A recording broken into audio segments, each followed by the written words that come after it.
알이 어쨌든 간에 현대는 이렇게 알이 큰 거를 원해요.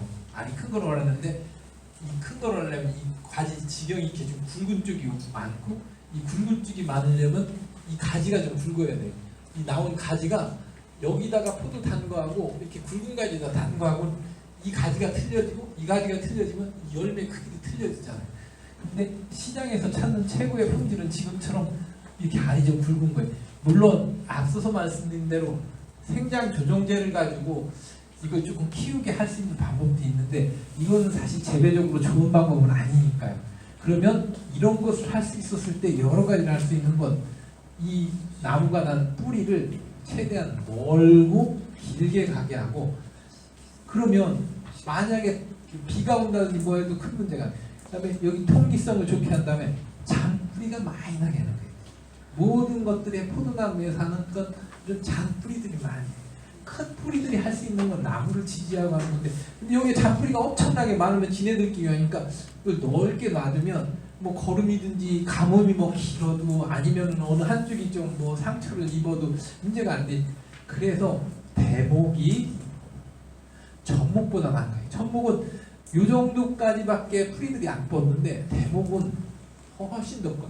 이게 더 훨씬 더 크니까 이 나무들이 크는 크기가 훨씬 더 커져요. 전목은 요 정도밖에 안 크는데 대목은, 그래서 장기적으로 4년 5년까지는 4년에서 5년까지 문제가 안 되는데 나무를 한 10년 정도 키운다고 생각했었을 때 후기로 가면 갈수록 생육의 차이 특성들이 나타나기 시작합니다.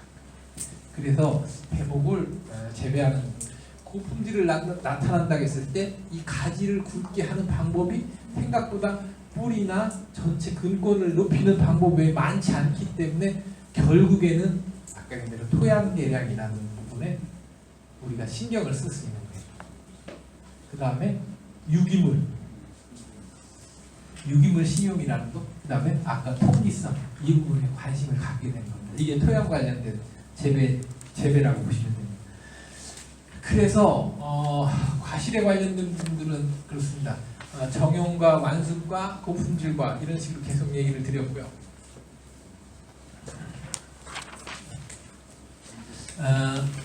제가 아까 얘기한 대로 가지 굵기가 뭐 좋게 얘기하면 샤인은 이 정도 굵어도 상관없어요. 굉장히 굵은 가지들 나온 것들, 나무가 이렇게 막 19m가 이게 얼마씩 나가는데 이렇게 재배하는 것 그 장기로 봤었을 때 뿌리 근권 쪽에 관리가 될 수밖에 없습니다. 이게 분재배에서 이렇게 재배했는데 얘는 무슨 방법을 쓰더라도 이 포도나무가 이만큼 크진 못해요. 더 이상 이 무쪽이 이렇게 제한이 분이 크니까 이 분을 이만큼 키워주면 이 포도나무가 확 커버려요. 그렇지 않고서는 여기다 막 거름을 주고 막 무슨 온갖 좋은 걸 다 해도 절대로 안 커요. 그죠?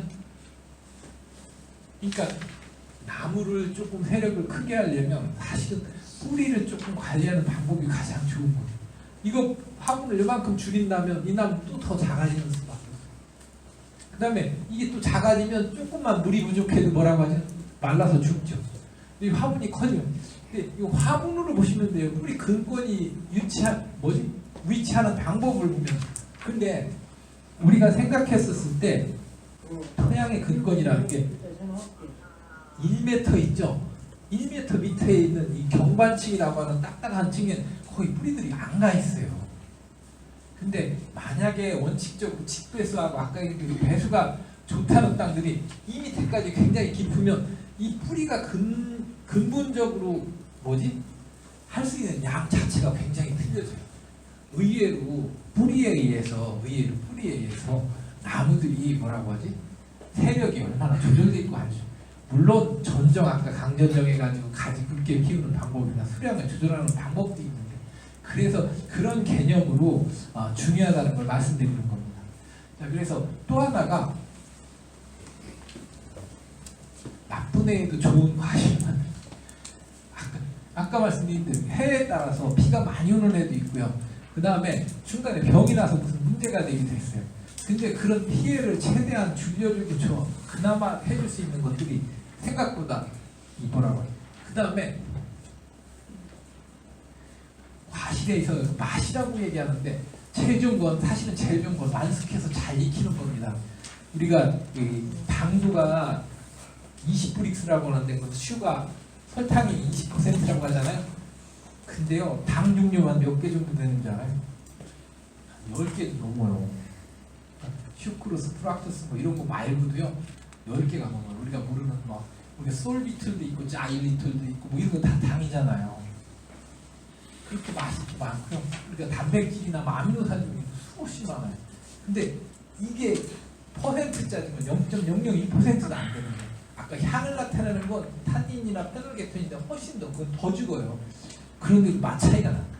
무슨 얘기냐면 단순히 맛이 100% 대부분 맞는 게 당도가 높으면 당연히 탄수화물 광합성한 산물들이 높으니까 당연히 높아지는 게 맞긴 한데 그거 외에 뭔가 우리가 모르는 독특한 맛이라는 게 있어요.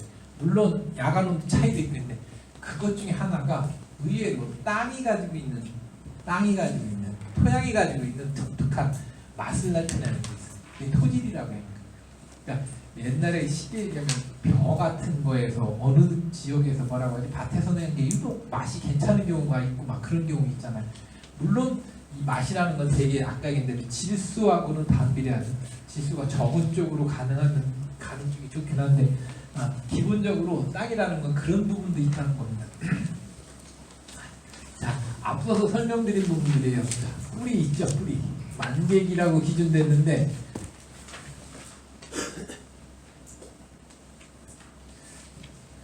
이때 뿌리가 한꺼번에 막 크는 거예요. 그죠? 만약에 이 시기에 뿌리가 못 크면 이 시기에 뿌리가 못 커. 1년에 끌 뿌리들이 못 커. 그 다음에 이 수확이 끝난 다음에 여기 크잖아요. 이렇게. 수확이 못 크고 이때 뿌리가 못 커요. 제가 뿌리가 몇 번 중요하다고 말씀드렸는데 뿌리가 크는 시기가 이 시기인데 아까 얘기한 대로 이 꽃피는 만개기라고 이 기분으로 했는데요. 이 부분은 잎이 8잎에서 10잎밖에 안 나왔으니까 아까 얘기한 대로 이 저장량으로 활용하자 했는데 뿌리도 마찬가지예요. 이때 못 크면 뿌리가 못 크는 겁니다. 그래서 뿌리 관련된 부분 아까 중요하다고 얘기했는데 이 부분이 이 시기에 클 수 있는 것도 아닙니다. 열매도 마찬가지예요. 열매가 클 때 커야 하는데 이때 크는 시기가 아니면 이게 이제 착색이 시작되는 변색기라는 이때 커야 하잖아요. 근데 샤인은 이렇게는 안 커요. 얘는 이 정도 커서 후기에 갈수록 또 계속 커지는 형태를 나타내죠. 신초도 마찬가지예요.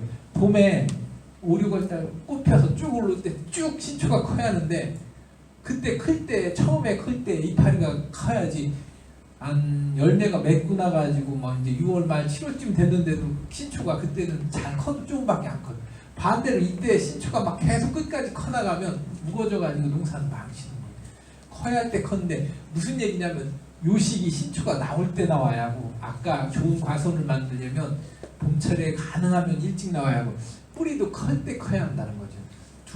자, 그래서 앞서서 말씀드린 대로 저장량분 중요성이라든지 가을에서 저장량분 중요성이라든지 개화결 시기에 양분 영향을 미치는 거라든지 이 시기 얘기했었습니다. 그 다음에 뿌리가 충분히 커야만 신초가 커지고요. 반대로 신초가 크지 않으면 뿌리가 안 크고 생장주종류들도 같이 왔다 갔다 하는 거예요. 가을 저장량분은 봄에 발화에 기본적인 영향이 되는 것들, 그 다음에 최대한 엽수를 확보시키는 부분들. 그래서 토양관리 중요성을 얘기하는 겁니다. 이파리가 이렇게 이파리를 분석해가지고 저장량분을 보면요, 봄에 11월 달까지 양분이 많아요. 3월 달부터 떨어져서 6월 달에 되고 6월 달 넘어서 이렇게 돼요. 근데 수확돼서 이렇게 올라가서 양분이 되겠죠. 그래서 이 시기가 이제 등숙이라고 하는 거예요. 등숙. 내한성 나타내죠. 그 다음에 엽색이라고 하죠. 이 시기 너무 녹색이 된 상태가 아니라 어느 정도 열버져 가지고 양분 저장된 걸 뿌리로 보내야죠. 그 다음에 뿌리는 1회, 여기 한 번 자라고 여기 한 번 되고 2회 자라는데 2회에 과하다 자꾸 하면 안 되는 거예요. 수확이 끝난 후에는 이런 식으로 나와요. 토양 pH가 6에서 7 정도로 대략에 있는데 샤인마스카스는 요거보다 더 높은 pH에도 상관없습니다. 어쨌든 산성은 아닌 정도인데 크게 문제가 없고요. 유기물만 있으면 이 토양 pH가 조금 더 낮아도 조금 더 높아도 이게 뭐라고 하냐면 완충력이라고 하는데 그 토양이 조금 나쁜 상태 견디는 힘이 훨씬 더 강해집니다. 그런 거기 때문에 갈줄 알고 원래 요만큼인데 새털처럼 되는데 여기로 양분이 흡수되는 거예요. 여기로 이쪽은 그냥 여기를 물과 안에서 흡수된 물이 이렇게 해서 물이 올라가는 거지. 반대로 물이 들어온 건 이렇게 해서 여기다 양분을 주니까 여기서 다시 새뿌리나 요 두 가지 중에 하나가 깨져버리면 아까 얘기했던 지상하고 지하고 균형이 깨져버린 거라고 얘기해요. 그래서 뿌리는 세력을 조절하는 개념으로 많이 보시며 뿌리에서 가장 영향을 미치는 건 대목에 의한 영향이 크다고 보시면 됩니다. 제가 몇 가지 하는 것들 중에서 여기 있죠. 생육 억제가 일어나는 거, 막 나무가 안 크는 것들을 물론 양분이나 수분도 있는데 호르몬 이상이나 아니면 광합성하고도 관련돼 있는 것 같이 영향. 근데 이런 것들도 아까 얘기했는데 배수 분량하고 같이 관련된 우리가 이런 것들을 다 토털어서 사실 얘기하는 게 스트레스라고 해요. 스트레스가 뭐 식물 생양에 미치는 영향 뭐 이런 개념들하고 땅을 아까 몇 미터까지 보신다고 했는데 굵은 뿌리들 이렇게 들어가 있죠. 네. 잡뿌리들은 다 위쪽에 나와 있고 여기까지 들어가 있는데 이 밑으로는 잘 안 들어가 있는. 그래서 뭐 온도 20cm. 눈에 안 보이니까 우리가 잘 관리가 안 되는데 자 보세요. 1차 뿌리라고 하는 건 되게 뿌리가 이렇게 나오면 1차 뿌리, 여기서 나오면 2차 뿌리, 여기서 나오면 3차 뿌리, 여기서 나오면 4차 뿌리. 잔뿌리잖아. 잔. 개수가 2,800개, 1,100개, 40개밖에 안 되는 거야. 굵은 뿌리. 여기는 세균 10,000개 이상, 1mg짜리 10,000개 이상까지 나올 수 있다고 했어요. 적정 온도에겠죠. 지상부보다 조금 낫다. 그죠? 아까 얘기한 대로 사이토카닌 얘기했죠. 행장 호르몬도 얘기했었을 때. 근데 사이토카닌은 뭐지? 침수, 물이 많다든지 호흡이 안 된다든지 광합성이 부족한다든지 지상부 생육이 왕성할 때 지하부 잠깐 멈추고요. 지하부가 생육이 멈추면은 그 다음에 홀코아라고 되어 있는 딱딱해지는. 그러니까 뿌리가 있긴 있는데 흰 뿌리가 자꾸 나와서 이렇게 1차, 2차에서 나오고 3차, 4차가 나와야 하는데 검게 변해가지고 하면 뿌리가 있긴 있는데 제 역할을 못하는 거죠. 자, 1m. 아까 이제 어디까지 가냐면 6m까지 나간다고 했죠. 아까 이제 뿌리 제가 10kg네. 그 정도까지도 가고 대략 굉장히 작은 뿌리 쪽으로 이쪽으로 대부분 가기 싫어요. 뿌리가 이렇게 하면은 평당 좀 5톤에서 40톤. 이거는 토질에 의해서 결정돼요.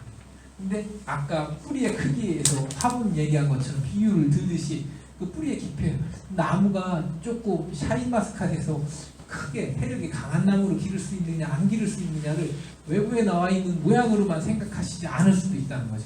그죠? 붙어 있지 않다는 거예요. 40cm. 1cm면 엄청나게 큰 거예요. 새 뿌리, 하얀 뿌리만 이런 양분들을 먹는다는 거죠. 그죠? 토양에 전하를 띄고 있다는 건 양분을 이렇게 잡을 수 있는 손 같은 걸 가지고 있는 거예요. 만약에 우리가 아무리 모래땅이나 이런 것들은 그 양분을 잡을 수 있는 흡비력이라고 표현하는 부분들을 이런 부분을 하는 거예요. 모래 같은 경우는 흡비력이 떨어지지 않는다. 전하를 떼고 있느냐 안 있느냐. 지상부의 성장이 최고로 나온 다음에 얘가 오고 82%가 1m라고 얘기했네요. 30에서 70%는 70%가 발생되고 있고요. 이렇듯이 여기도 또 나왔네. 수직으로 간 거. 점토에서는 뭐지? 공기를 못 쓰니까 밑으로 가고 점토에서는 옆으로 가고 그 다음에 사토리나 양토에서는 깊이 들어가는 거예요.